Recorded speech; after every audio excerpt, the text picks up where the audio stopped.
ሰላም ጤና ይስጥልን ውድ ቤተሰቦቻችን፣ ይህ ሃትሪክ ስፖርት የዩቲዩብ ቻናላችን ነው። ከዚህ በተጨማሪ በሌሎች በርካታ አማራጮችም ያገኙናል። በጋዜጣ ዘውትር ቅዳሜ ለንባብ በምትበቃው ባለቀለም ጋዜጣችን ሃትሪክ ስፖርት እንዲሁም www.hatriksportofficial.com ወይም www.bestsportet.com ላይ ያገኙናል። በእነዚሁ ስያሜዎች የተከፈቱ የፌስቡክ ገጾቻችንንም ላይክ ያድርጉ፣ ቤተሰብ ይሁኑ። የቴሌግራም ቤተሰቦቻችንም እንዲሆኑ በአክብሮት እንጋብዛለን። ዛሬም እንደተለመደው ከሀገር ውስጥና ከባህር ማዶ አጫጭር ዜናዎችንና የስፖርቱን ዓለም የመዝናኛ ወሬዎች ይዘንላችሁ ቀርበናል። እንደተለመደው የደወል ምልክቷን በመጫን ሰብስክራይብ፣ ላይክ እና ሼር በማድረግ ተከተሉን። ምስጋናው ታደሰ ነኝ። ዜናዎቻችንን ከሀገር ቤት እንጀምራለን። ብሔራዊ ቡድናችን ለ2024 የዓለም ከ20 ዓመት በታች የሴቶች ዋንጫ የኢትዮጵያ ብሔራዊ ቡድን ከኢኳቶሪያል ጊኒ ጋር የፊታችን አርብ ማላቦ ላይ ለሚያደርገው የማጣሪያ ጨዋታ ዛሬ ማለዳ ወደ ስፍራው አምርቷል። በካሜሮን ዱዋላ የ1 ሰዓት ቆይታ ካደረገ በኋላም ወደ ማላቦ ጉዞውን ይቀጥላል ተብሏል። ከጉዞ አንድ ቀን ቀደም ብሎ አሰልጣኝ ፍሬው ኃይለ ገብርኤል ጋዜጣዊ መግለጫ ሰጥተው ነበረ። አሰልጣኙ ከዋናው ብሔራዊ ቡድን 6 እንዲሁም ከ18 ዓመት በታች ብሔራዊ ቡድን 12 እንደዚሁም በእይታው ስለነበሩ 3 ተጫዋቾች ጥሪ በማድረግ ዝግጅት መጀመራቸውን ገልጸዋል። ስለ ተጋጣሚያቸው ኢኳቶሪያል ጊኒ ምንም አይነት መረጃ ለማግኘታቸውን ገልጸው ያም ቢሆን ጥሩ ዝግጅት ማድረጋቸውን ተናግረዋል። በአፍሪካ ዋንጫ ማጣሪያ ዋናው የሴቶቹ ቡድን ሉሲዎቹ በሜዳቸው ከብሩንዲ ጋር የደርሶ መልስ ጨዋታቸውን አድርገው በድምር ውጤት 2-2 ተለያይተው በፍጹም ቅጣት ምት መሸነፋቸው የሚታወስ ነው። ይህንንም ተከትሎ ወደ 20 ዓመት ቡድኑ የተመለሱት አሰልጣኝ ፍሬው ከውጤት ማጣት ጋር በተያያዘ ከኃላፊነታቸው ራሳቸውን ያገሉ እንደሆነ ተጠይቀው ነበረ። እሳቸውም የሰው ልጅ የሚለካው በስራው ላይ ባመጣው ውጤት ነው። እኔም በ4 ዓመት የብሔራዊ ቡድን የአሰልጣኝነት ዘመኔ 2 ጊዜ ብቻ ነው ሽንፈት ያጋጠመኝ። ይህንን ደግሞ የሚገመግም አካል ፌዴሬሽን ውስጥ ካለ ሊገመግም ይችላል። መቀጠል አለመቀጠሌ ከዛ በኋላ ነው የሚታወቀው። አሁን ግን ያለኝ ኮንትራት ሊጠናቀቅ ገና የ2 ወር ጊዜ ይቀረዋል። የምሰራው ሁለቱም ቡድኖች ነው። በቀጣይ ላሉብኝ ውድድሮች ውሌ በአግባቡ ታድሶ እንደ ባለሙያ ቀጥዬ ብዙ የምሰራቸው ስራዎች ይኖራሉ። ከስራ አስፈጻሚው ጋር በዚህ መልኩ ነው ውይይት ያደረግኩትኝ። ስለዚህ ውል በሚለው ጉዳይ 1 ወር ይቅረኝ፣ 2 ወር ውል ነው። ይሄ እንዲታወቅ እፈልጋለሁ ብለዋል። ለማንኛውም ከ20 ዓመት በታች ወጣት ብሔራዊ ቡድናችን መልካም ዕድል እንመኝላቸዋለን። ፕሪሚየር ሊግ መስከረም 20 የተጀመረው የ2016 የኢትዮጵያ ፕሪሚየር ሊግ የአንደኛ ሳምንት ጨዋታዎች ነገም ቀጥለው ይውላሉ። በመክፈቻው በተደረጉ 2 ጨዋታዎች በ9 ሰዓት የአዳማ ከተማና የኢትዮጵያ ንግድ ባንክ ጨዋታ ያለምንም ግብ በአቻ ውጤት ሲጠናቀቅ በ12 ሰዓቱ ጨዋታ ሲዳማ ቡና በኢትዮጵያ ቡና 1-0 መሸነፉ ይታወቃል። የቡናው ኤርሚያስ ሹምበዛ 59ኛው ደቂቃ ላይ የውድድር ዓመቱን የመክፈቻ ጎል ከመረብ አሳርፏል። በቀጣይም ቀሪ የአንደኛ ሳምንት ጨዋታዎች ከአርብ መስከረም 25 እስከ እሁድ መስከረም 27 2016 ሲቀጥሉ ውድድሩ እስከ 8ኛው ሳምንት ድረስ በአዳማ ከተማ አዳማ ሳይንስና ቴክኖሎጂ ዩኒቨርሲቲ ሜዳ ላይ ቆይታ ያደርጋል። በዚህ መሰረት ነገ ቀን 9 ሰዓት ላይ አዲስ አዳጊው ሻሸመኔ ከተማ ከወላይታ ዲቻ ጨዋታቸውን ያደርጋሉ። ሻሸመኔ በሊጉ ለመቆየት ያስችለው ዘንድ በርካታ ተጫዋቾችን የሰበሰበ ሲሆን ወላይታ ዲቻ ደግሞ አሰልጣኝ ጸጋዬ ኪዳነ ማርያምን በያሬድ ገመቹ ተክቶ ውድድሩን ይጀምራል። ምሽት 12 ሰዓት ሲል ሌላኛው አዲስ አዳጊ ክለብ ሀምበሪቾ ዱራሜ ባለሜዳ ሆኖ ከድሬዳዋ ከተማ ጋር በታሪኩ የመጀመሪያው ሆኖ የሚመዘገብለትን የፕሪሚየር ሊግ ጨዋታውን የሚያደርግ ይሆናል። ሀምበሪቾ እስካሁን 3 የባህር ማዶና 11 የሀገር ውስጥ በድምሩ 14 አዳዲስ ተጫዋቾች አስፈርመዋል። ድሬዳዋ ከተማም ቢሆን የቡድኑን አምበል ዳዊት እስጢፋኖስን ጨምሮ የተወሰኑ ተጫዋቾቹን ውል ያደሰ ሲሆን ኤፍሬም አሻሞን ጨምሮ የተወሰኑ በፕሪሚየር ሊጉ ጥሩ ልምድ ያላቸውን ተጫዋቾች ወደ ስብስቡ ቀላቅሏል። ወደ መጨረሻው የሀገር ቤት መረጃችን ስናመራ የኢትዮጵያ እግር ኳስ ፌዴሬሽን የፊታችን ጥቅምት 18 2016 ዓ.ም እዚሁ አዲስ አበባ ላይ 15ኛ ጠቅላላ ጉባኤውን የሚያደርግ ይሆናል። በጉባኤው ከሚከናወኑት ተግባራት ውስጥ የ3 ስራ አስፈጻሚ ኮሚቴ የማሟያ ምርጫ ይገኝበታል። ፌዴሬሽኑ 3 የስራ አስፈጻሚ አባላት በተለያዩ ምክንያቶች ምርጫ ያላከናወኑ 3 ክልሎች ተወካዮቻቸውን የሚያስመርጡ ይሆናል። ክልሎቹ ተወካዮቻቸውን እስከ መስከረም 22 2016 ዓ.ም 10 ሰዓት ድረስ ማቅረብ እንዳለባቸው ቀደም ሲል ፌዴሬሽኑ በደብዳቤ መግለጹ አይዘነጋም። በመሆኑም 3ቱም ክልሎች ካቀረቧቸው 9 እጩዎች መካከል 8ቱን መስፈርቱን አሟልተዋል ሲል ያሳለፈ ሲሆን የአፋር ክልልን ከወከሉት 3 እጩዎች አስመራጭ ኮሚቴው አቶ አሊሚራ መሐመድን ከምርጫ ውድድሩ መስፈርቱን አላሟሉም በሚል ቀንሷቸዋል። ጥቅምት 18 2016 ለሚደረገው የማሟያ የስራ አስፈጻሚ ምርጫ የሚያከናውኑት 3ቱም ክልሎች ተወዳዳሪ እጩዎች ስም ዝርዝር የሚከተለውን ይመስላል። አፋር ክልል ኢብራሂም ሙክታር መሐመድና አሲያ አብዱልቃድር በረት። አቶ አሊሚራ መሐመድ ከምርጫው ከ3 የምርጫ ዘመን በላይ ማገልገል አይቻልም በሚል ተቀንሰዋል። ደቡብ ምዕራብ ማዕረጉ ሀብተ ማርያም፣ ሄለን ደበበ፣ እስራኤል ኢታሮ። ትግራይ ክልል ኮሎኔል አወል አብዱራሂም፣ ህይወት አረፋይኔ፣ አስፋው ጸጋዬ መሆናቸውን ለማወቅ ተችሏል። ውድ ቤተሰቦቻችን ይህ የሃትሪክ ስፖርት ቲቪ የዩቲዩብ ቻናላችን ነው። እንደተለመደው የደወል ምልክቷን በመጫን ሰብስክራይብ፣ ላይክ እና ሼር በማድረግ ተከተሉን። አሁን ደግሞ ወደ ባህር ማዶ ዜናዎቻችን እናልፋለን። የቡካዮ ሳካ ጉዳይ። አርሰናል የፊታችን እሁድ በፕሪሚየር ሊጉ ተጠባቂውን ፍልሚያ ከማንቸስተር ሲቲ ጋር በኤምሬትስ ያደርጋል። በዚህ ጨዋታ ላይ የወሳኙ አጥቂ ቡካዮ ሳካ መሰለፍ አጠራጣሪ ሆኗል። መድፈኞቹ ማክሰኞ ምሽት በሻምፒየንስ ሊጉ ወደ ፈረንሳይ አምርተው በሎንስ 2-1 በተሸነፉበት ጨዋታ ሳካ ጉዳት አጋጥሞት ተቀይሮ መውጣቱ ይታወሳል። የ22 ዓመቱ እንግሊዛዊ ኮከብ ያጋጠመው የጡንቻ መሳሳብ ጉዳት ነው ተብሏል። ይህም ምናልባት ከእሁዱ ጨዋታ ውጭ ሊያደርገው ይችል ይሆናል የሚል ስጋትን በክለቡና በደጋፊዎቻቸው ዘንድ ተፈጥሯል። ክለቡም በጉዳዩ ዙሪያ ዝምታን መርጧል። ከሎንሱ ሽንፈት በኋላ አሰልጣኝ ሚኬል አርቴታ በሰጠው አስተያየት ሳካ ከጨዋታው በፊት በጥሩ ጤንነት ላይ ይገኝ እንደነበርና ባጋጠመው ጉዳት ግን ማዘኑን ገልጿል። ይሁንና በዛ ጨዋታ ላይ እሱን በማሰለፉ ጸጸት እንደማይሰማውም ተናግሯል። ከጨዋታው በፊት ፍጹም ጤነኛ ነበር። የሚሰማው የተለየ ስሜት እንዳለ ጠይቄው ጤነኛና ደስተኛ መሆኑን ነግሮኛል። ጉዳቱ ኳስ በተረከዙ ለመመለስ ሲሞክር ነው። ይህ ደግሞ በማንኛውም ለኳስ በሚደረግ ሽሚያ ወቅት የሚያጋጥም ነው። ስላሰለፍኩት ምንም አይነት ጸጸት አይሰማኝም። ለሲቲው ጨዋታ ይደርሳል የሚለውን ለመመለስ ግን ጊዜው ገና ይመስለኛል። የጤንነት መሻሻሉን መከታተል ይኖርብናል ብሏል ስፔናዊ አሰልጣኝ። የቡድኑ አምበል ማርቲን ኦዲጋርድ በበኩሉ አሁንም በቡድናችን ውስጥ ሱፐርስታር የሆኑ ተጫዋቾች አሉን፣ ነገር ግን ቡካዮ ሳካ ዓለም በሙሉ ለማየት የሚጓጓለት ምርጥ ኳሊቲ ያለው ተጫዋች ነው። ለሲቲው ጨዋታ የማይደርስልን ከሆነ በጣም ያሳዝናል። ለማንኛውም ግን ምን እንደሚፈጠር አብረን ማየት ሳይኖርብን አይቀርም ብሏል።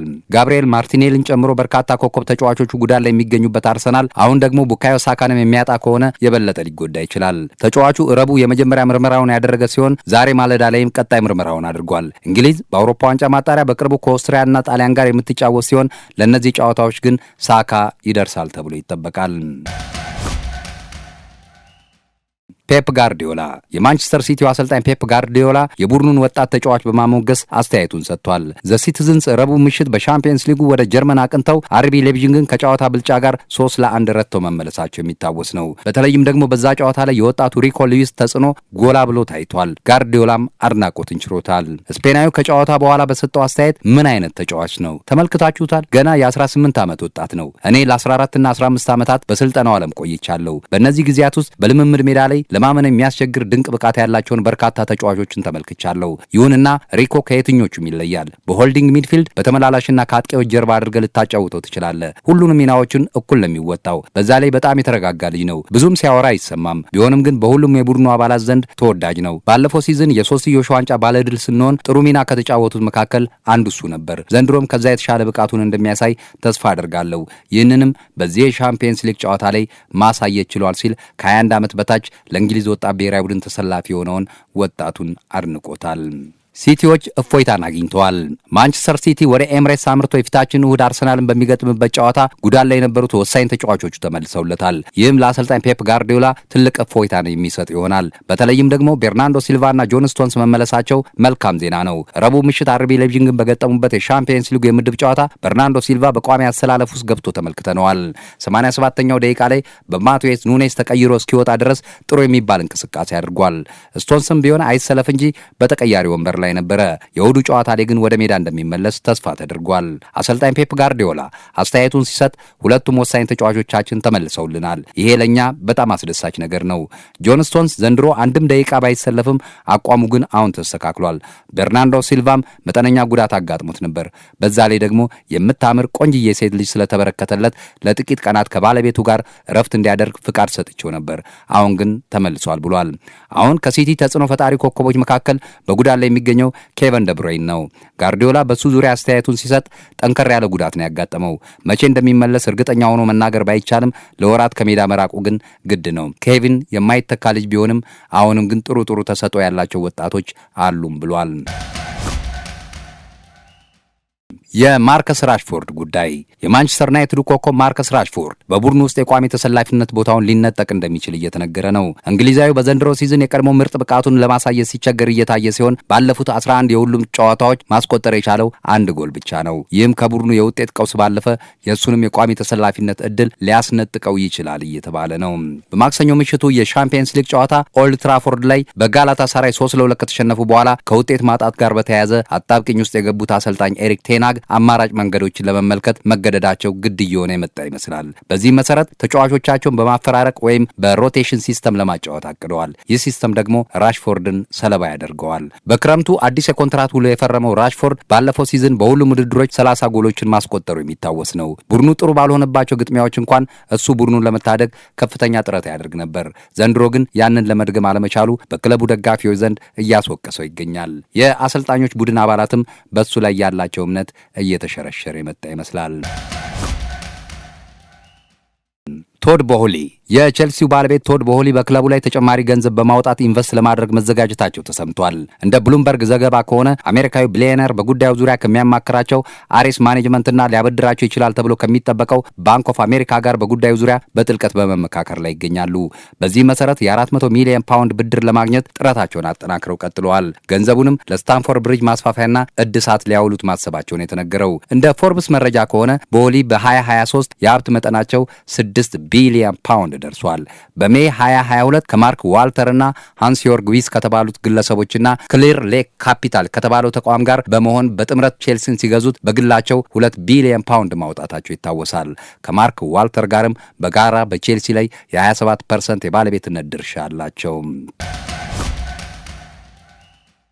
የሪስ ጀምስ ቅጣት። የቼልሲው አምበል ሪስ ጀምስ የአንድ ጨዋታና የ90,000 ፓውንድ የገንዘብ ቅጣት ተጥሎበታል። ተጫዋቹ ለቅጣት የተዳረገው በቅርቡ ስታንፎርድ ብሪጅ ላይ በአስቶን ቪላ 1-0 በተረቱበት ወቅት ወደ መልበሻ ክፍል በሚያስገባው ዋሻ ላይ የዕለቱን አርቢትር መጥፎ ቃላት በመናገሩ ነው። የ23 ዓመቱ ተከላካይ ባጋጠመው የጡንቻ መሳሳብ ጉዳት ምክንያት በዛ ጨዋታ ላይ አልተሰለፈም ነበር። ነገር ግን ከጨዋታው መጠናቀቅ በኋላ ወደ መልበሻ ክፍሉ በሚያስገባው መንገድ ላይ የዕለቱን አርቢትር ጃሬድ ዢሌትን ጸያፍ ስድብ ሲሳደብ ታይቷል። ወደ እግር ኳስ ማህበሩ ቀርቦ በሰጠው ቃልም ድርጊቱን ፈጸሙንና ይህም አግባብ አለመሆኑን አምኗል። ኦሊ ዋትኪንስ ከመረብ ባሳረፋት ጎል አስቶን ቪላ 1-0 ባሸነፈበት በዛ ጨዋታ በቼልሲ በኩል ፈረንሳዊ ተከላካይ ማሎ ጉትሶ 58ኛው ደቂቃ ላይ በቀይ ካርድ ከሜዳ መውጣቱ የሚታወስ ነው።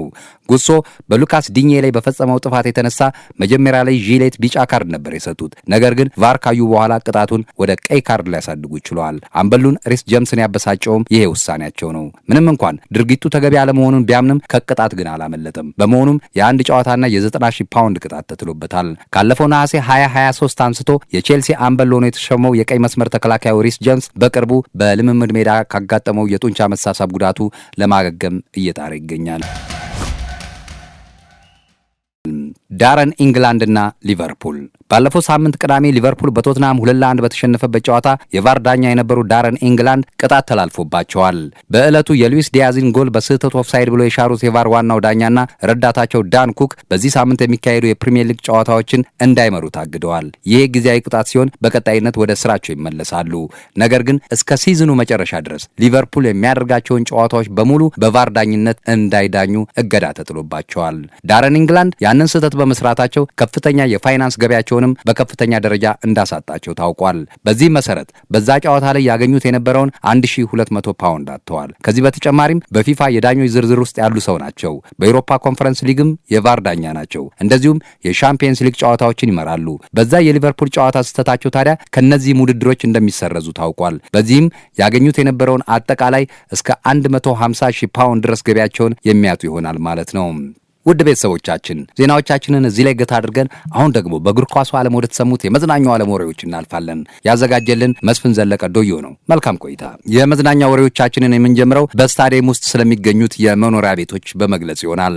ኪኒልወርዝ ሮድ የሉተን ታውን የእግር ኳስ ቡድን የሜዳ ጨዋታውን የሚያከናውንበት ስቴዲየም ነው። ይህ ስቴዲየም እንደ አውሮፓውያን አቆጣጠር በ1905 የተገነባ ሲሆን በእንግሊዝ ውስጥ ከሚገኙት ስቴዲየሞች መካከል ለየት ባለ ይዘቱ ይታወቃል። ይህንን ስቴዲየም ለየት ከሚያደርጉት ነገሮች ውስጥ አንደኛው የተቃራኒ ቡድን ደጋፊዎች ደማቅ ሰማያዊ ቀለም ያለውን ብረታማ መወጣጫ የሚወጡት በስቴዲየሙ ስር ከሚገኙት የነዋሪዎቹ የአትክልት ቦታ አናት ላይ ነው። ምክንያቱ ደግሞ ስቴዲየሙን በአዲስ መልክ ለመገንባት በሚደረገው ሂደት ዋናው የስቴዲየሙ መግቢያ በመዘጋቱ ነው ተብሏል። ሉተን ታውን ባለፈው ሲዝን ከሻምፒየንሺፕ ወደ ፕሪሚየር ሊጉ ያደገ ሲሆን በስታዲየሙ እድሳት ምክንያት የፕሪሚየር ሊግ የመጀመሪያ ጨዋታውን ወደ ሌላ ጊዜ ለማስተላለፍ ተገዶ እንደነበርም ይታወቃል። ክለቡ ስቴዲየሙን ለማደስ 10 ሚሊዮን ፓውንድ የተጠየቀ ቢሆንም ትልቁ ችግር የእድሳቱ ስራ ላይ የተፈጠረው ነገር ነው። ይህም ሆኖ ስቴዲየሙ በኦገስት 29 እድሳቱ ተጠናቆ ክለቡ ለእንግሊዝ ፉትቦል ሊግ ወይም ካራባው ካፕ ጨዋታ ከጊሊንጋም ጋር ለተደረገው ጨዋታ ክፍት መሆን ችሏል። በኦክሮክ ጎዳና ለሚገኙ ሰዎች የስቴዲየሙ እንደገና መከፈት ዝብርቅርቅ ያለ ስሜትን ፈጥሮባቸዋል። አብዱል አሊና ቤተሰቦቹ መኖሪያ ቤታቸው ከስቴዲየሙ የመግቢያ በር በጥቂት ሜትሮች ርቆ የሚገኝ ነው። እድሜም በሙሉ የኖርኩት በዚሁ አካባቢ ነው። እስከ ባለፈው 7 ዓመት ድረስ ቤቴ ውስጥ ሆኜ የስቴዲየሙን ውስጥ መመልከት እችል ነበረ። በወቅቱ ሁኔታው ለአንዳንዶቻችን የሚያበሳጭ ነው። አባቴ በተለይ በጨዋታ ቀናት በብስጭት ያብድ ነበረ። እናም ቅሬታችንን በተደጋጋሚ ለሚመለከታቸው አካላት ከተናገርን በኋላ ክፍተቱ ወጣ ገባ የሚል ቅርጽ ባለው ብረትና ሽቦ ስለሸፈኑት ወደ ስቴዲየሙ ሜዳ በቀጥታ ለመመልከት ባልችልም በአልጋዬ ላይ ወደ ላይና ወደ ታች በማለት ሜዳውን በከፊል ለማየት እችላለሁ ያለው አብዱል በጨዋታ ቀን በመኖሪያ አካባቢያችን በርካታ ቁጥር ያላቸው ፖሊሶች ስለሚስተዋሉና ግርግሩ የተለየ ደስ እንደሚሰጣቸው ለዘሰን በሰጠው መግለጫ ጠቁሟል። የኮኔል ወርዝ ሮድ ስቴዲየምን መግቢያ ልዩ ከሚያደርጉት ነገሮች ውስጥ ሌላው ጉዳይ ደግሞ ከሮበርዝ የምሽት ክለብ ጋር የተያያዘ መሆኑ ነው። ይህ ክለብና ስቴዲየሙ ላለፉት 89 ዓመታት እንደተያያዙ ቆይተዋል። እናም የተቃራኒም ሆነ የሉተን ታውን ቡድን ደጋፊዎች የብረት መወጣጫውን በመውጣት ወደ ስቴዲየሙ ከመግባታቸው በፊት ወደዚህ ክለብ ጎራ ብለው መጠጥ መጎንጨትም ይችላሉ። በሮክ ሮድ የመኖሪያ ቤቶች በአማካይ በ222500 ፓውንድ ለሽያጭ ይቀርባሉ። ይህ ሁኔታም በዚህ አካባቢ የሚኖሩ ሰዎች በአብዛኛው ዝቅተኛ ገቢ ያላቸው ለመሆኑ ማረጋገጫ ነው። የአራት ልጆች እናት የሆነችው ያን የአትክልት ስፍራ ከኒል ወርዝ ሮድ ስቴዲየም ጋር የተገናኘ ነው። እናም አንዳንዴ በጨዋታ ቀናት በስቴዲየሙ በኃይል የሚመቱ ኳሶች ወደ አትክልት ቦታዋ ውስጥ ይገባሉ። ኳሶቹ ወደ አትክልት ስፍራዬ ብዙ ጊዜ ቢገቡም እነሱ መጥተው ኳሶችን እንድንመልስላቸው የጠየቁን ግን አንድ ጊዜ ብቻ ነው። ሌሎቹን ኳሶች ለራሳችን አስቀርተናቸዋል ያለችው በ52 ዕድሜዋ ላይ የምትገኘው አን ከልጆቿ ውስጥ የአንዱ የመኝታ ክፍል ከስቴዲየሙ ጋር የተያያዘ በመሆኑ ሜዳውን በከፊል እንዲሁም አንዳንዴ ደግሞ በቀዳዳው በኩል ጨዋታዎችን ለማየት እንደሚችል ገልጻለች። የአኒ ጎረቤት የሆነችው ሊሊ በበኩሏ በጨዋታ ቀናት በዛ አካባቢ የሚፈጠረው ግርግርና ሁካታ በእጅጉ እንደሚያስደስታት ገልጻ ይህ ግርግር ልዩ ስሜት እንዲሰማኝ ስለሚያደርገኝ እወደዋለሁ። የቡድኖቹ ደጋፊዎች ብዙ ችግር አልፈጠሩብንም ብላለች። አኑ ግን ይህንን የሊሊን አስተያየት አትስማማበትም። ከስቴዲየሙ ደረጃዎች ላይ ዱርዬዎች አጸያፊ ስድቦችን ሲያሰሙ መስማትና የቢራ ጠርሙሶችና ቆርኪዎችን በአትክልት ቦታዬ ውስጥ ሲወረውሩ ማየት አስመርሮኛል። በእኔና በጎረቤት መስኮቶች መካከል የአልኮል መጠጦችን ሲያመላልሱ፣ ቆሻሻዎችን በቤታችን ፊት ለፊት ሲወረውሩም ይታያሉ ብላለች አኑ። በስፍራው ከሚገኙ ነዋሪዎች ውስጥ አብዛኛዎቹ በዚያው አካባቢ ተወልደው ያደጉ ናቸው። እናም የሉተን ታውን ክለብ የዕድሜ ልክ ደጋፊ ሆነው ዘልቀዋል። የጁ ኡምቦኖ የልጅነት ጊዜ የመኖሪያ ቤት በስቴዲየሙ የተዋጠ በመሆኑ እሷ በዋናው ጎዳና ላይ በሚገኘው የግል መኖሪያ ቤቷ ውስጥ ለመኖር ተገዳለች። ደግሞም ከጊዜ ወደ ጊዜ የቡድኖቹ ደጋፊዎች ባህሪ እየተቀያየረ መሄዱን ነው የጠቆመችው። በአሁኑ ወቅት የትኛውም የተሸናፊ ቡድን ደጋፊዎች ሲጮውና ሲራገሙ መስማት የተለመደ ነገር ሆኗል። ይህ አሳፋሪ ነገር ነው። እኔ ከስቴዲየሙ ጋር ችግር የለብኝም። የተወለድኩትና ያደግኩት በዚሁ ጎዳና ላይ ነው። ምናልባትም ቀሪ ዘመኔን በሙሉ ይህንን ስቴዲየም ለቅቄ ላልሄድ እችላለሁ። በዚህ ደስተኞች ነን። ነገር ግን ከቅሬታችን ውስጥ አንደኛው በዚህ ጎዳና ላይ የምንኖረው ሁሉ ለመኪና ማቆሚያ በአመት 60 ፓውንድ እንድንከፍል መገደዳችን ነው ያለች ጆ አምና ከዚህ በተጨማሪ በጨዋታ ቀን መኪኖቻቸውን ከዚህ ቦታ አንስቶ ክለቡ ወደ ሌላ ቦታ ወስዶ ስለሚያስቀምጥባቸው መማረሯንም ትገልጻለች። በአክሮድ የሚገኘውና ኬነል ወርዝ ተብሎ የሚጠራው የሉተን ታውን ስቴዲየም እያነጋገረ ነው። ቡድኑ የፕሪሚየር ሊጉ አባል መሆኑ ደግሞ አካባቢውን በተለየ በጨዋታ ቀናት ደማቅና ግርግር የበዛበት እንዲሆን አድርጎታል። ትልቁ አነጋጋሪ ጉዳይ ግን የአንዳንድ ነዋሪዎች የመኖሪያ ቤቶች፣ የግል መስኮቶችና የአትክልት ቦታዎች ከስቴዲየሙ መግቢያና መውጫ ጋር የተያያዙ መሆናቸው ነው። ይህ ስቴዲየም በቅርቡ እድሳቱ በመጠናቀቁ የመጀመሪያ ጨዋታውን በእንግሊዝ የሊጉ ዋንጫ ከኪሊንጋም ጋር ማድረጉ የሚታወስ ነው። ፒኬ በሜክሲኮ የገጠመው ተቃውሞ። በአንድ ወቅት የባርሴሎናና የስፔን ብሔራዊ ቡድን ዝነኛ ተጫዋች የነበረው ጄራርድ ፒኬና የፖፕ ሙዚቃ ንግስቷ ሻኪራ የተቋደሱት የፍቅር ቅንኙነትና ጋብቻ ከፍተኛ የሚዲያ ሽፋን ለማግኘት ችሎ ነበር። አሁን ደግሞ መራር የሆነው መለያየታቸው በሙዚቃም ሆነ በእግር ኳስ አፍቃሪዎች መሃል ትልቅ የመነጋገሪያ ርዕስ ሆኖ እንደቀጠለ ነው። በእርግጥ ሁለቱ ጥንዶች የተለያዩት ከ15 ወራቶች በፊት ነው። ይህም ሆኖ ዛሬም ድረስ ባገኙት አጋጣሚ ሁሉ እርስ በርስ ከመወነጃጀል አልተቆጠቡም። ሰሞኑን ደግሞ ፒኬ ለግሉ ጉዳይ ወደ ሜክሲኮ ባቀናበት ወቅት የገጠመው የጋዜጠኞች ወከባ አሸማቃቂ እንደነበረ ነው የተገለጸው። እንዲያውም አንዲት የሻኪራ አድናቂ የሆነች ጋዜጠኛ ኤቭሪዋን ሄትስ ዩ ሁሉም ሰው ይጠላሃል የሚለውን ኃይለ ቃል መጠቀሟ የቀድሞውን የእግር ኳስ ኮከብ ክፉኛ እንዳበሳቸው ተጠቁሟል። የቀድሞ የባርሴሎና ተከላካይ ወደ ሜክሲኮ ያቀናው የራሱን ፕሮጀክት ለማስጀመር ነበር። ይሁን እንጂ በአውሮፕላን ማረፊያው በር ላይ የጠበቁት ጋዜጠኞች የተለየ ሀሳብ ይዘው ነበረ። እናም ገና እንዳዩት ወደ እርሱ በመሄድና በመክበብ የጥያቄ ማዕት አውርደውበታል። አብዛኞቹ ጥያቄዎች ደግሞ ከሱ ፕሮጀክት ጋር የተያያዘ ሳይሆን በተወዳጇ ኮሎምቢያዊቷ ድምጻዊት ላይ በፈጸመው ክህደት ዙሪያ ሆኗል። እሱ ግን ለሚቀርቡለት ጥያቄዎች ምላሽ ለመስጠት ፍቃደኛ ባለመሆኑ ክላውዲያ ማዶናልዶ የተባለችው ጋዜጠኛ በከፍተኛ ጩኸት በሻኪራ ላይ በፈጸምከው ነገር ሁሉም ሰው ይጠላሃል፣ አሁን ደግሞ ያንኑ ድርጊት በጋዜጠኞች ላይ እያንጸባረክ ነው ብለዋለች። ስፔናዊ የቀድሞ ኮከብ ይህንን ቃል ፊት ለፊቱ ከቆመችው ጋዜጠኛ ሲሰማ በፊቱ ላይ የብስጭትና የቅሬታ የሚመስል ነገር ተስተውሏል። እናም ከበባውን ጥሶ በማለፍ ቆማ ወደምትጠብቀው መኪና ውስጥ በመግባት አመልጧል። ጄራርድ ፒኬ ከድምፃዊቷ ጋር መራር በሆነ ጸብ ከተለያየ በኋላ ከባድ ተቃውሞ የገጠመው ከሻኪራ ታማኝ አድናቂዎች ብቻ ሳይሆን በመላው ዓለም ከሚገኙት ጋዜጠኞችም ጭምር ነው። በተለይም ከሷ ጋር በትዳር ላይ እያለ ከሌላ ሴት ጋር ሲማግጥ ነበር መባሉ ትልቅ ውግዘትን አስከትሎበታል። የጥንዶቹ መለያየት ይፋ የሆነው በጁን 2022 ነበረ። ብዙም ሳይቆይ ብዙ የተወራለትና ለ12 ዓመታት የዘለቀው ትዳር በፍቺ መጠናቀቁ ተወርቷል። ይህ ፍቺ ከተገለጸ በኋላ የ36 ዓመቱ የቀድሞ ኮከብ በ24 ዓመት ዕድሜዋ ላይ ከምትገኘው ክላራ ቺያ ማርቲን ጋር የፍቅር ጥምረት እንዳለው በማመን መግለጫ ሰጥቷል። ከዛም ወዲህ ቢሆን ፒኬ በቀድሞዋ ሚስቱ ላይ የፈጸመውን ክህደት የሚያጋልጡ መረጃዎች እየወጡ ነው። ከዛ በኋላ ነው እንግዲህ በአንድ ወቅት እጅግ የሚያምሩት ጥንዶች ተብለው የተወደሱት ባልና ሚስቶች አሁን ደግሞ በመረረ ጥላቻ ላይ ሊወድቁ የቻሉት። በስልክ የሚነጋገሩት ደግሞ ሁለቱን ወንድ ልጆቻቸውን በሚመለከት ብቻ እንደሆነ ተገልጿል። ባለፈው ሳምንት ሻኪራ በፈረስ ላይ ተቀምጣ የሚያሳየውን ቆንጆ ምስሏን በኢንስታግራም ገጿ በኩል አጋርታ ነበረ። ከዚህ ምስል ጋር ዘቦስ ወይም አለቃ የሚል የጽሑፍ መልእክትም ልካለች። አቀንቃኟ ለራሷ ይህንን ስም ሰጥታ ያጋራችው በቀድሞ ባሏ ላይ አዲስ ጥቃት ለመፈጸም እንደሆነም ተገልጿል። ከዚህም በተጨማሪ የሙዚቃ ልዕልቷ ኤልጄፌ የሚል መጠሪያ የሰጠችው የቪዲዮ ሙዚቃዋን አጋርታለች። ወደ እንግሊዘኛ ስንመልሰው ዘቦስ የሚል ትርጉም ይሰጠናል። ይህንንም ያደረገችው በፒኬ ላይ ጥቃት ለመሰንዘር ነው። የኔ ውድ በጣም አዝኛለሁ። ቀደም ብዬ አንተን ማባረር ነበረብኝ። ያቺ ተኩላ ለምርጦቹ የምትመጥን አይደለችም። እሷ የምትመጥነው አንተን ነው። እኔ ለአንተ ጥሩ ብሆንም አንተ ግን አንተን ከምትመጥነዋ ጋር ሆነሃል። መጥፎ ስሜት እየተሰማኝ አይደለም። እኔን ትተካለች ከተባለችው ጋር መልካሙን ሁሉ እመኝላለሁ የሚል ትርጓሜ የሚሰጡት ዘፈኖቿ ለቀድሞ ባሏ ያደረባትን ጥልቅ ጥላቻ የገለጸችበት እንደሆነም ተገምቷል። ሻኪራ በዚህ የፈረንጆች ወር መጀመሪያ አካባቢ በሰጠችው አንድ ቃለ ምልልስ ላይ ለፒኬ ያላት ፍቅር እስከ መቃብር አይነት ስሜት እንደነበረና አእምሯ የተቀየረው ክህደቱን ከተረዳችበት በኋላ መሆኑን ተናግራለች። በአሁኑ ወቅት ዋና መቀመጫዋን በአሜሪካ ሚያሚ ውስጥ ያደረገችው አቀንቃኟ በአንድ ወቅት የሁለት ልጆቿ አባት ከሆነው ሰው ጋር እስከ ዕለተ ሞቷ ድረስ ሊዘልቅ የሚችል የፍቅር ጥምረት እንዲኖራት ታልም እንደነበርም ጠቁማለች። የቀድሞ የባርሳ መሃል ተከላካይ በቅርቡ ከክላራ ጋር ያለውን የፍቅር ግንኙነት ይፋ ያደረገ ሲሆን እጅ ለእጅ ተያይዘው በባህር ዳርቻዎች ሲዝናኑና ሲሳሳሙ የሚያሳዩ ፎቶዎቻቸውንም እያጋራ ይገኛል። የአልኢታድ ተጫዋቾች አድማ። ቤንዜማና ካንት የሚገኙበት የሳውዲ ፕሮ ሊግ ቡድን ተጫዋቾች የኤዥያ እግር ኳስ ሻምፒዮንሺፕ ጨዋታቸውን ላለመጫወት መወሰናቸው ትልቅ ውዝግብን ፈጥሮ ነበረ። የአልኢታድ ተጫዋቾች ሴፋሃን ከተሰኘው የኢራን ግዙፍ ቡድን ጋር ያለባቸውን ጨዋታ ለማከናወን ወደ ቴሄራን ተጉዞ ነበረ። ጨዋታቸውን ባለፈው ማክሰኞ እንዲከናወን መርሃ ግብር ወጥቶለት ነበር። ይሁን እንጂ የአልኢታድ ተጫዋቾች ለመጫወት ፈቃደኛ ባለመሆናቸው ጨዋታው እንዲሰረዝ መደረጉን የገለጸው ኒውስ ፊት የተሰኘው የዜና አውታር ነው። ቃሲም ሱሌማን የተሰኘው የቀድሞ ወታደራዊ መኮንን ሐውልት በስቴዲየሙ ሜዳ ፊት ለፊት በሚገኘው የመተላለፊያ ዋሻ ውስጥ ቆሞ ይታያል። ይህ ሰው እንደ አውሮፓውያን አቆጣጠር በ2020 ከዚህ ዓለም በሞት ከመለየቱ በፊት በኢራን ውስጥ ሁለተኛው ትልቅ ኃይል ያለው ወታደራዊ መሪ እንደነበርም ተገልጿል። በአሜሪካን ድሮን ላይ ጥቃት እንዲፈጸም ያዘዘውም ይኸው ሰው ነበረ።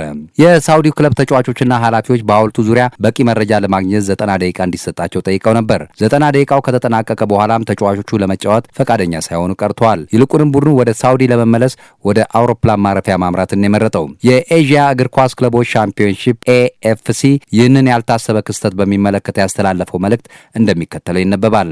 የኤዥያ እግር ኳስ ክለቦች በ2023-24 የምድብ 3 ጨዋታ በሴፋንና አልኢትሃድ ክለቦች መካከል መደረግ ነበረበት። ይሁን እንጂ ባልታሰበና ቀደም ሲል ባልታየ ሁኔታ ጨዋታው ተሰርዟል ያለው ተቋሙ ኤኤፍሲ የተጫዋቾችና የውድድር ዳኞች፣ ታዛቢዎችና ሌሎችም ባለድርሻ አካላት በሚሄዱበት ሀገራት ሁሉ ደህንነታቸው እንዲጠበቅ ቁርጠኛ መሆኑንም ጠቁሟል። አሁን በኢራን ውስጥ የተፈጠረው ድርጊትን በሚመለከት ጉዳዩ ለሚመለከታቸው አካላት እንደሚቀርብም በመግለጫው ላይ አስፍሯል። የሳውዲ አረቢያ ክለብ ተጫዋቾች በኢራን ውስጥ መጫወትን ያቆሙት ከ7 ዓመታት በፊት ራሳቸውን ባሲጅ ብለው የሚጠሩት የኢራን ሚሊሺያ ታጣቂዎች በቴሄራን በሚገኘው የሳውዲ ኤምባሲ ላይ ጥቃት ከፈጸሙ በኋላ ነው። በአሁኑ ወቅት ግን በሁለቱ ሀገራት መካከል ያለው ግንኙነት እየተሻሻለ መጥቷል። በዚህም የተነሳ የአልናስሩ ኮከብ ክርስቲያኖ ሮናልዶ ፐርሳስ ፖሊስ ከተባለው ቡድን ጋር ለነበራቸው ጨዋታ ወደ ቴሄራን ለመሄድና ለመጫወት ችሏል። በኢራን ስቴዲየም ውስጥ ለመጫወት ፈቃደኛ ያልሆነው የአልኢትሃድ ቡድን ያለፈው ሲዝንን የሳውዲ ፕሮ ሊግ ሻምፒዮን ሲሆን በውስጡም ካሪም ቤንዜማ፣ ፋቢኒዮና ንጎሎ ካንቴን የመሳሰሉ ኮከቦችን ያቀፈ ነው። በአሁኑ ሲዝን ክለቡ በኔይማር በሚመራው አልሂላል በ1 ነጥብ ብቻ ተበልጦ በደረጃ ሰንጠረዡ ሁለተኛ ላይ ተቀምጧል። አልሂላል የቀድሞ የወልቭስና የቶትናም አሰልጣኝ በነበሩት ኑኖ ኤስፒሪቶ ሳንቶስ የሚመራ ሲሆን ባለፈው ሲዝን በሁለተኛነት ካጠናቀቀው አልናስር በ5 ነጥቦች ልቆ የሊጉ ሻምፒዮን መሆኑ የሚታወስ ነው። የሞት ወጥመድ። ብራዚላዊ የአልሂላል አጥቂ ኔይማር ለኤዥያ የክለቦች ሻምፒዮና ክለቡ ኢራን ውስጥ የሚጫወትበትን ስቴዲየም ከተመለከተ በኋላ ከፍተኛ ድንጋጤ ተሰምቶታል። ተጫዋቹ የተቃራኒ ቡድን ሜዳ ከተመለከተና የስታዲየሙን ይዘት ካስተዋለ በኋላ በአይኖቹ የሚያየውን ነገር ለማመን ተቸግሮ ነበር ተብሏል። ከዓለማችን ምርጥ አጥቂዎች መካከል አንዱ እንደሆነ የሚነገርለት ኔይማር በ77.6 ሚሊዮን ፓውንድ የዝውውር ሂሳብ የፈረንሳዩን ፓሪስ ሰን ጀርመን ለቆ ለሳውዲው ክለብ የፈረመው ባለፈው የአውሮፓውያን የበጋ ወራት ነበር። በአል ሂላል ውስጥ ከብራዚላዊ አጥቂ በተጨማሪ ካሊዱ ኩሊባሊ፣ ሮበን ኔቨስ፣ አሌክሳንደር ሚትሮቪች እና ሰርጆ ሚልኮቪችን የመሳሰሉ ከዋክብት ይገኙበታል። በ31ኛ ዓመት ዕድሜው ላይ የሚገኘው ኔይማር እስካሁን በሳውዲ የሀገር ውስጥ ሊግ ውስጥ የረባ ነገር መፍጠር አልቻለም። ይህም ሆኖ በኤዥያ የክለቦች ሻምፒዮና ላይ ወደ ስኬት ሊመልሳቸው እንደሚችል ታምኖበት ነበረ። አል ሂላል በኤዥያ ክለቦች ናሳንጂ ማዛንድሪያን ከተባለው ክለብ ለመጫወት ወደ ኢራን የተጓዘው በዚህ ሳምንት ውስጥ ነበር። ይሁን እንጂ የሳምባው ኮከብ ወደ ኢራን ለመጓዝ ፈቃደኛ አልሆነም። ምክንያቱ ደግሞ በተለያየ ዘዴ የናሳንጂን ስቴዲየም አጠቃላይ ሁኔታ ከተመለከተ በኋላ ጉዳት ይደርስብኛል ብሎ በማሰቡ ነው ተብሏል። የናሳንጂ አዛዲ ስቴዲየም ሜዳው የተሰነጣጠቀና ዳርቻውም ለጉዳት በሚዳርግ የሲሚንቶ ምርግ የተሞላ ነው። የስቴዲየሙ አጠቃላይ ገጽታም እሱ ከለመደው ጋር የማይስማማ ነው። እናም ይህ ፈጽሞ ሊሆን የማይችል ነው ከሚል መልእክት ጋር ወደ ስፍራው እንደማያመራ አስታውቋል። አል ሂላል በዚህ ሳምንት አጋማሽ ላይ ጨዋታቸውን ቢያደርጉም ኔይማር ወደ ኢራን ባለመጓዙ ሊሰለፍ አልቻለም። በዚህም የተነሳ የቡድኑ ደጋፊዎች አንዳንድ የተቃውሞ መልእክቶችን እየላኩበት ይገኛሉ። ከደረሱት መልእክቶች መካከል ኔይማር ራስህን ለአደጋ አታጋልጥ፣ ስቴዲየሙ የሞት ወጥመድ የሚመስል ነው፣ ጉዳት ፈርተ ወደ ኢራን ባለመሄድ እጅጉን አዝነናል የሚሉት ይገኙበታል። ኔይማር ከዚህ ክስተት በኋላ ከአዲሱ አሰልጣኙ ጆርጅ ጂሰስ ጋር ፊት ለፊት ያለመገናኘቱ የተነገረ ቢሆንም እሱ ግን ይህንን ወሬ ተራ አሉባልታ ነው ሲል አጣጥሎታል። አል ሂላል በኤፍሲ ዋንጫ በተደጋጋሚ ጊዜ የጎላ ታሪክ ያለው ቡድን ነው። በዚህ ውድድር ትልቅ ስኬት አስመዝግቧል። ይህ መሰረቱን በሪያድ ያደረገው ክለብ በዚህ ውድድር ላይ 4 ጊዜ ዋንጫውን አንስቷል። ለመጨረሻ ጊዜ ሻምፒዮን የሆነው ደግሞ በ2021 ነበረ። ውድ ቤተሰቦቻችን የዛሬ መሰናዶቻችን እነዚህን ይመስሉ ነበረ። ከዩቲዩብ ቻናላችን በተጨማሪ በድረገጾቻችን www.hatricksportofficial.com እና እንደዚሁም ደግሞ www.bestsportet.com ላይ ያገኙናል። የፌስቡክ እና የቴሌግራም ቤተሰቦቻችንም እንዲሆኑ በአክብሮት እንጋብዛችኋለን። ሰብስክራይብ፣ ላይክ እና ሼር መደረጉ እንዳይዘነጋ። በሌሎች ስፖርታዊ መረጃዎች ዳግም እስከምንገናኝ ድረስ ሰላም ቆዩን። እናመሰግናለን።